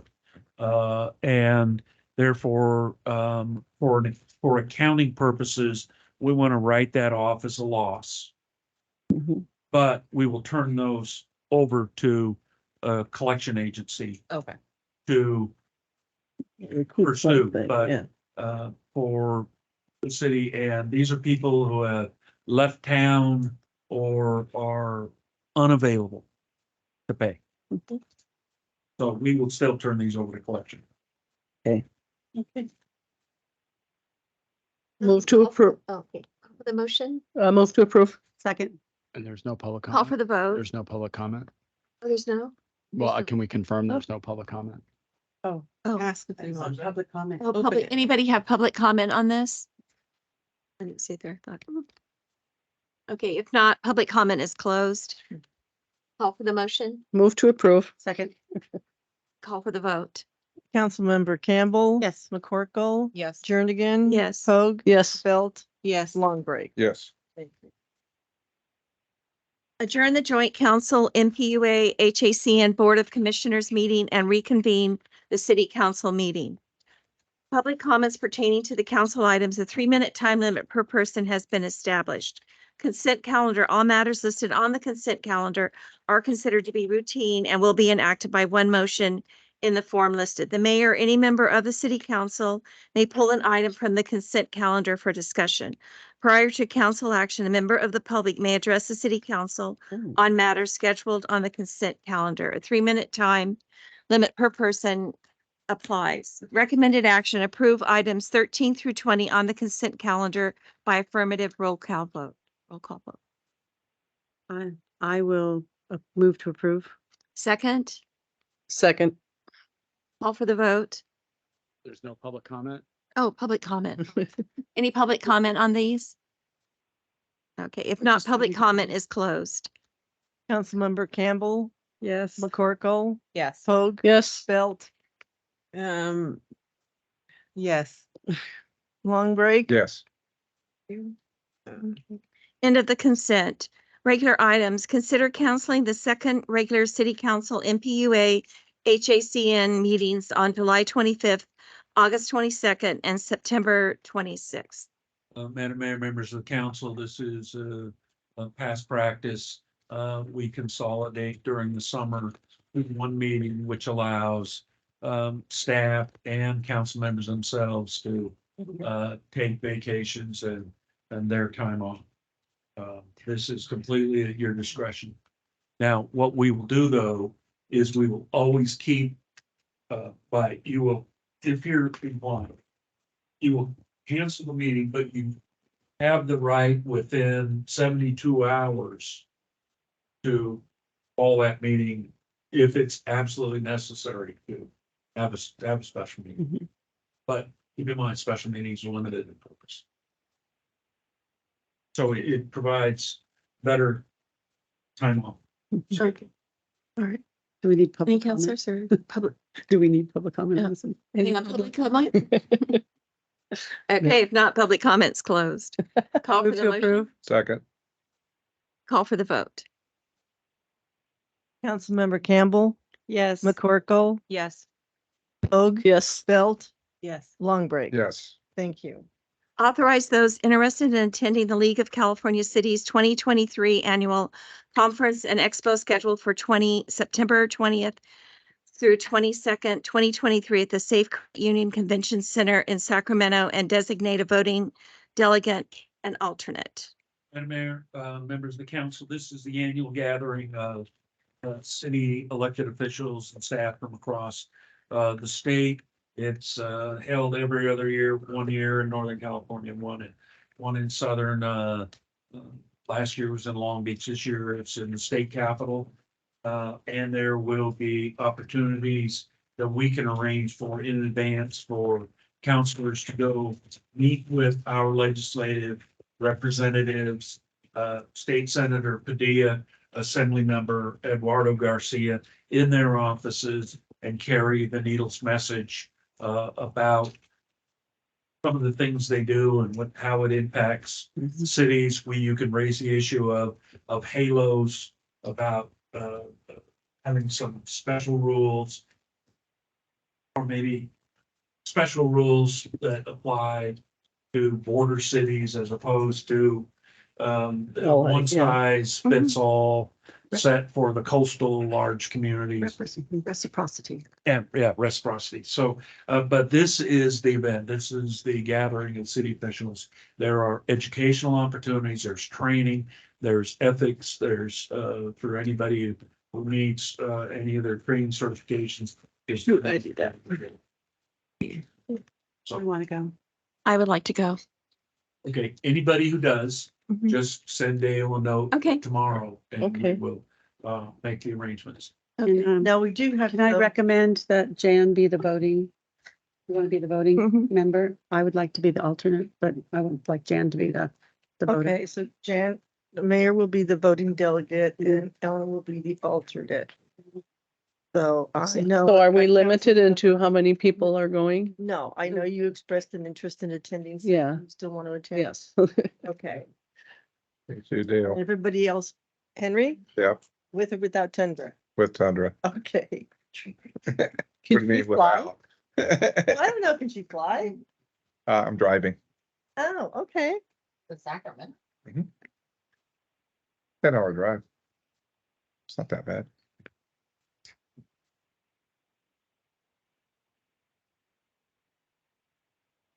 Saw that in my electric bill. Okay. No, I didn't. You might want to read See that. that? Any public comment? If not, public comments closed. Call for the motion. I'll move to approve. Those of A us going. second. I'll second. Call for the vote. Councilmember Campbell, Yes. McCorkle, Yes. Hoag. Yes. Belt, Yes. Long Break. Thank you. City Attorney's report. Yes, just a reminder with the League of California Cities, the quorum of the council can be there. There's an exception under the Brown Act that allows you to do that, to go to those type of conferences. But just a reminder, you can't have a quorum of the council that's together there talking about city business. Thank you. Some of the matters that we've been working on include representing the city in the Best Motel litigation matter that was discussed this evening in closed session. We are also representing the city in the Needles versus River Valley receivership case and defending the city in the lawsuit filed by River Valley.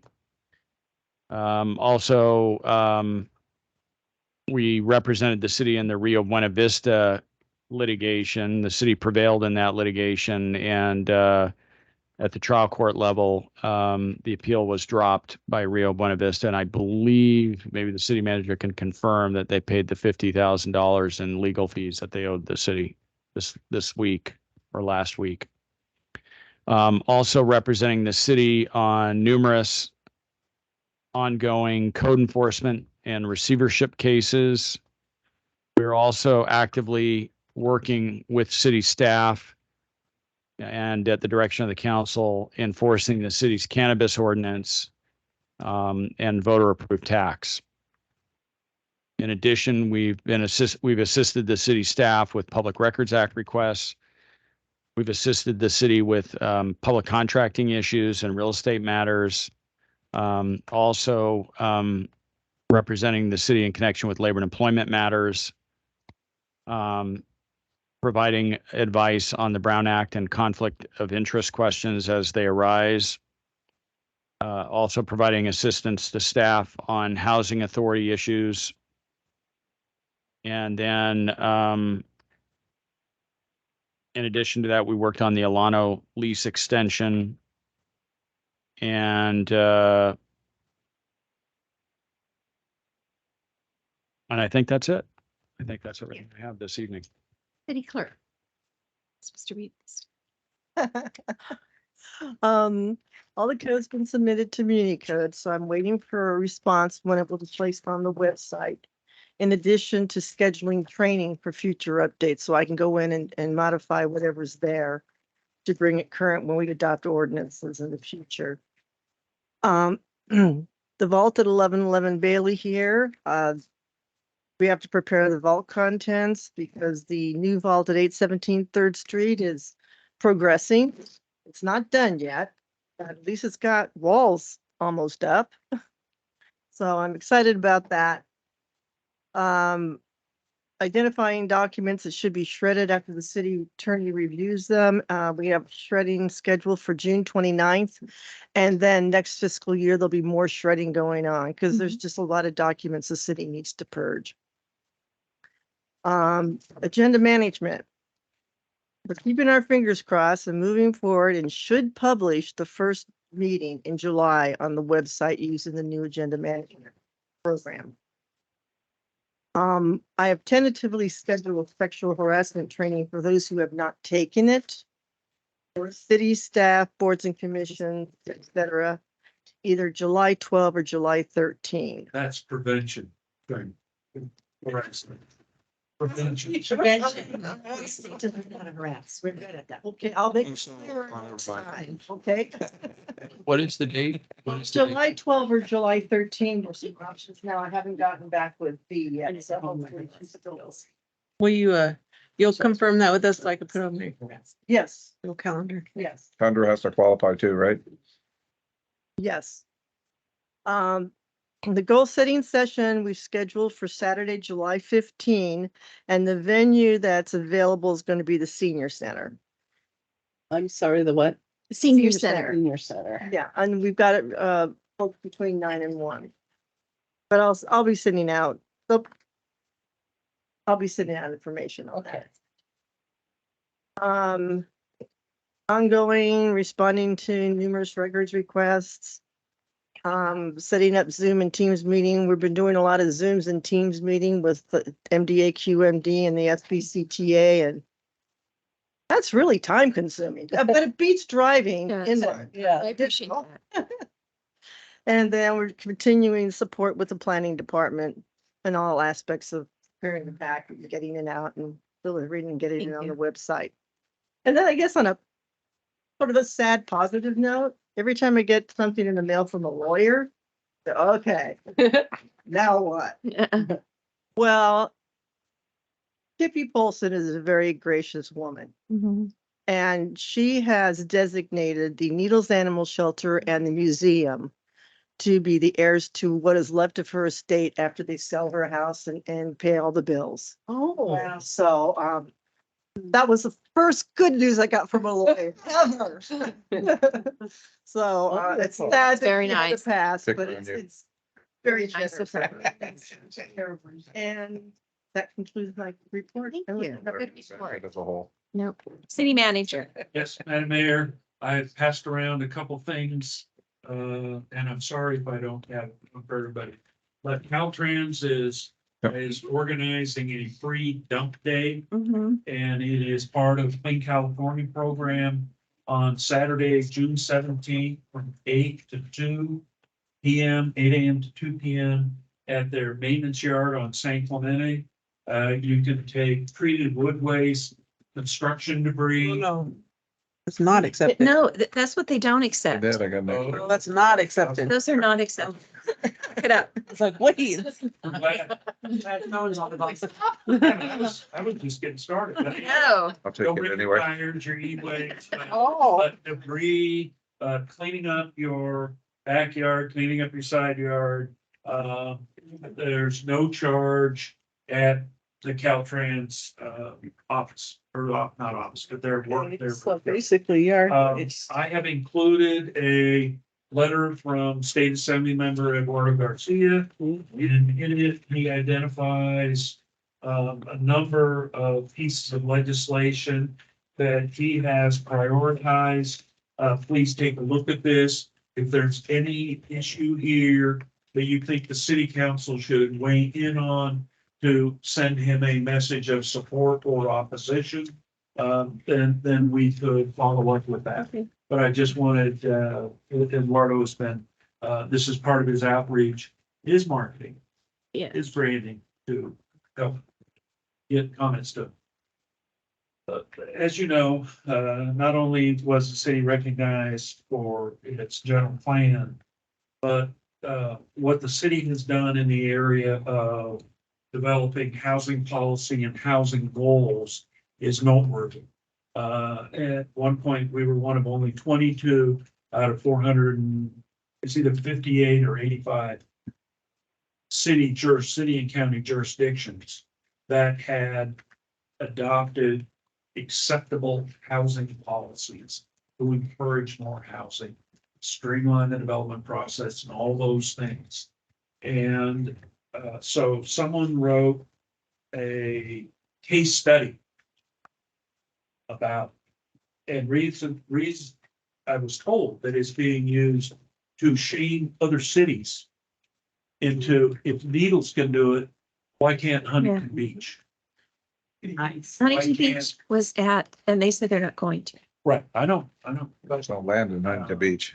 Because, but anyway, now, You can like this.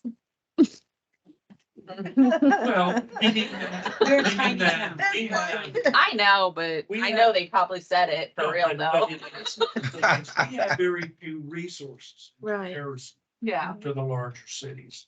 They could have And, which meant we had much more of an active involvement by the council. We had more active involvement by the planning commission. But, I want to end on some good news as well. And that is today, the governor announced that the city of Needles will receive $445,000 from the California Department of Housing and Community Development. Yay. For pro-housing incentive program to help alleviate the city's housing shortage by providing funding to accelerate housing production. Right. And what we specifically asked for and were approved was that, we decided to join the housing trust. That's $50,000 a year. This grant will cover that for the next 4 years. They also added to work with developers and provide a subsidy for rental workforce housing. So to try and attract back into this community, members or employees that are here in the day that are renting places across the river. This is to try and bring that home. And the third, which I'm very proud of, is that there's $250,000 being set aside in this grant that over the next year, we can assist 10 young families with first time home buyer down payment assistance. So let's say you're a 20, 30-year-old family and you're close, but you haven't been able to cobble together the down payment. You can afford the monthly payments, but you haven't been able to aggregate the capital. This would provide a loan to those first-time home buyers to aggregate that capital. And then it gets paid back in the last payments of your 20 or 30-year mortgage. So it does get paid back, but in all honesty, it gets paid back with $2043 rather than $2023. But we should be able to take this and go to a home builder and say, after we get them qualified, that I have customers for 10 homes. So this is a great program, and it is acknowledgement.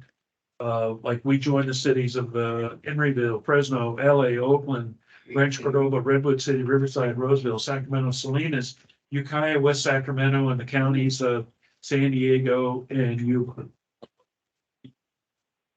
I didn't know Yuba was a county, but there's a county by the name of Yuba.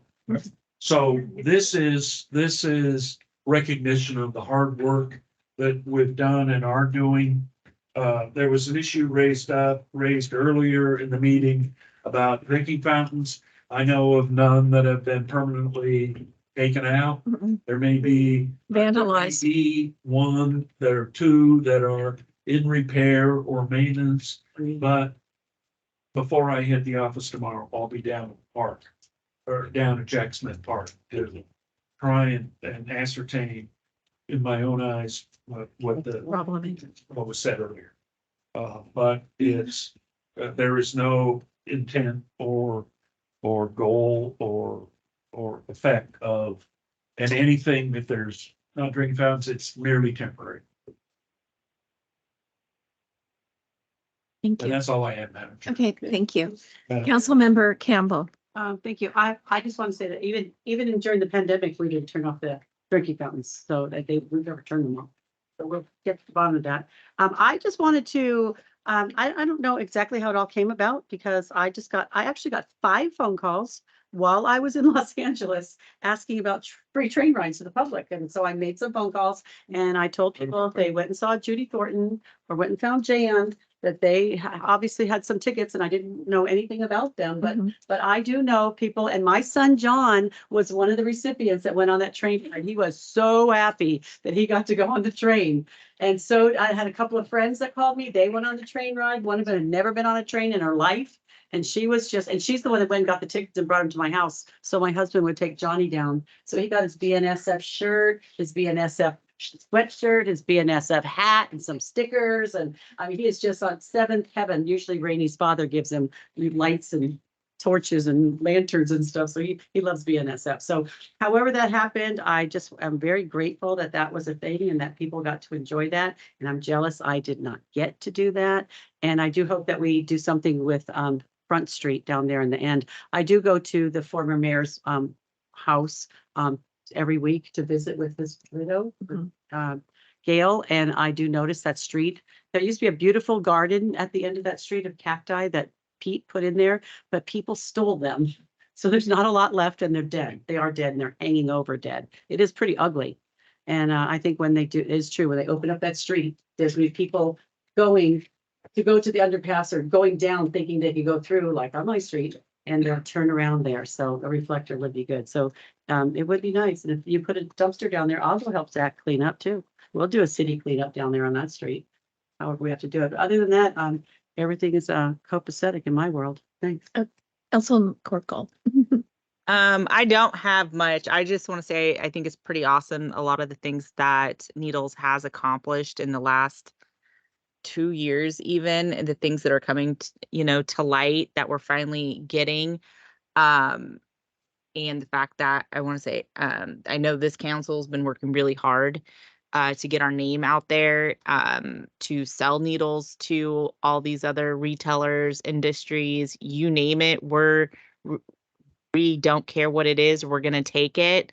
So I just want to be able to applaud the rest of my council members and all the good things that they've been doing to put needles out there.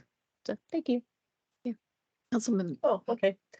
So, I've been out of town for 2 weeks, so I did hear, I was saddened to, saddened to hear about the fire at Pirate Cove. I hope they can recuperate from that and get back. Apparently it was just one cabin. It wasn't three. It was three. Wow. Yeah. That's too bad. Yeah. I noticed, Monday, yeah, or Sunday, driving, again, going to go grocery shopping and drove by the county building on J Street. The sprinklers in front of the county building were running at 10 in the morning. They were running when we got home, 2 hours, 3 hours later. They were running Monday. I'm presuming that they were running constantly. I wasn't down here every hour checking. It's just as I drove by. So I presume they were running for about 2 days. I actually called the county yesterday and they shut it off. They weren't running today. So, but you know, they need to understand if they need to water their lawn, you don't water it at noon when it's 100 and some degrees and a very limited watering schedule. They had the same thing last year too, that they were watering. So they need to be held to the same standards that we are. That's our drinking water. Other than that, oh, and then you're commenting on all these accolades and grants we're getting for housing. I can't wait to see those flags out and getting that infrastructure going. And turn this into action. That'll be looking forward to some ribbon cutting ceremony for shovels. That's it. Councilmember Belt. I just want to thank staff. We get these awards, we may talk about them, but you guys do all the work. So again, thanking you guys for all your hard work, Patrick's hard work on this planning. I mean, he's been working 8 years. You've been here 8 years, 6 years? 6 years, 5? How long you been? Seems like forever now, right? You learned to walk. That's So- only 20 years old. I know, lots of hard work put in, all the staff. And I want to thank you guys for everything you do to help build our town up and continue to work hard and move forward. Thank you guys. That's all I got. Councilmember Longbridge. Yeah, I have a couple things that residents have brought to my attention and wanted me to address. Is septic to sewer. They want their septic tanks on the sewer system, and I don't know if that's in your control or not. That's on Bush Street. It was they said it was right next to the Firehouse Ministry. There was a gentleman that called me and asked me about that. And then also at the end of Washington Street, where the schools are at, there's a dangerous curve there where the barrier there is half missing. And there's signs up there. I mean, not signs, yeah, that's, It was hit earlier, this last year. yeah, But thank God the guardrail was there. yeah, Otherwise, yeah. it'd have gone 40 feet. Right, now they would go down because the guardrail, that piece is missing. That's what I got from our local residents out there. And then go on to the good stuff. Jan and I, but we both attended the Joint Powers Insurance Authority, the newly elected officials academy, and it was absolutely wonderful. It was great. And what that is it's the people that take care of our city. So we don't get financially liable for it. We learned a lot there. I mean, a whole lot. There was fundamentals of local government, high performing boards, which is us. Reduce risk for you and your public agency. The effective council member roles, our roles of relationships and challenges. And they did the best practices from the California JPIA Executive Committee. And a lot of speaking, a lot of interaction. It was really good. It was really good. I learned a lot from it. And I learned a lot more than I thought I would. I did. It was really good. It was really good. And then I want to give a little shout out to Huntington Beach. I went to their city council, and on their defense, they don't have any place to build housing. Huntington Beach is crowded. Yeah, I know there's a big issue with that, with low cost housing and the government of state of California. But I did go to their council. I was able to Tuesday night, and it was interesting council meeting. It was really interesting. It was very informative, and it was different. Definitely different. Not saying it was good. Not saying it was better than or less than us, but it was just good and it was different. And I want to make a habit of that when I go to different places to see how different governments work. And I think that's important for me personally to get more knowledge, of how government works. I'm new at this. I've only been at it 6 months. And I've learned a lot of politics through my life, through my parents, but nothing like this. And yesterday, I attended the Mojave Desert Air Quality Management District, and really there's nothing to report on that. I just attended that